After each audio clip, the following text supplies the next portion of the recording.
पिछली वीडियो में हमने लाइक और कमेंट करने को बोला था, तो नितिन ने लाइक, कमेंट और सब्सक्राइब किया था, तो उनको हमने ट्रैक्टर गिफ्ट भेज दिया है।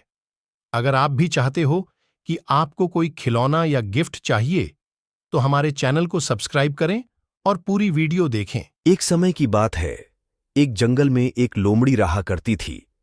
वह अपना जीवन बहुत ही सरलता से व्यतीत कर रही थी।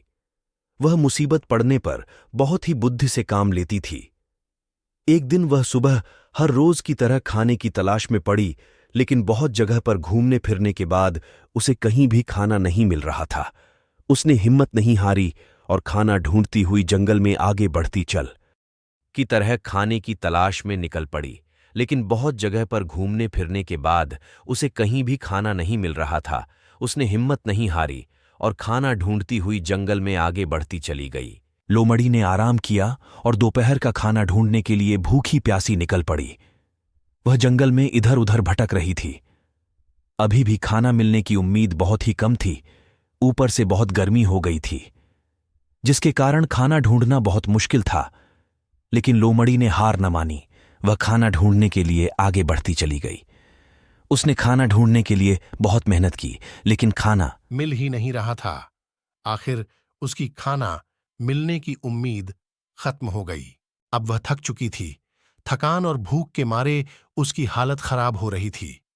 अब वह अपने लिए कुछ नहीं कर पा रही थी और छाया में पेड़ के सहारे बैठ गई। अब वह निराश होकर भगवान की ओर देखने लगी कि उसको उसी पेड़ की डाल पर बैठा अपनी चोंच में रोटी लिए एक कौवा दिखा। उसको खाना मिलने की उम्मीद की किरण नजर आई। उसके दिमाग में एक उपाय आया। उसने कौवे की प्रशंसा शुरू कर दी।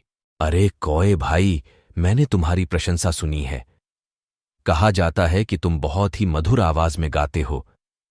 तुम्हारी सुरीली आवाज पूरे जगोल में मशहूर है। मैं तुम्हें ढूंढते हुए यहां तक आई हूं। क्या तुम मुझे सुरीली आवाज में गीत सुनाओगे?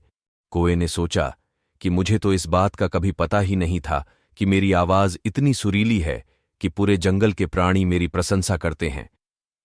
मैं अब गाकर देखता हूं। बस अब क्या था, कौए ने गाना शुरू किया। रोटी सीधी नीचे गिर गई। अब लोमड़ी ने झट से रोटी उठाई और अपनी चालक नीति से भूख मिटाई। इस कहानी से हमें दो शिक्षाएं मिलती हैं कि लोमड़ी की तरह हमें कभी भी हिम्मत नहीं हारनी चाहिए और कौए की तरह झूठी प्रशंसा सुनने पर अपनी शुद्ध बुद्ध नहीं खोना चाहिए।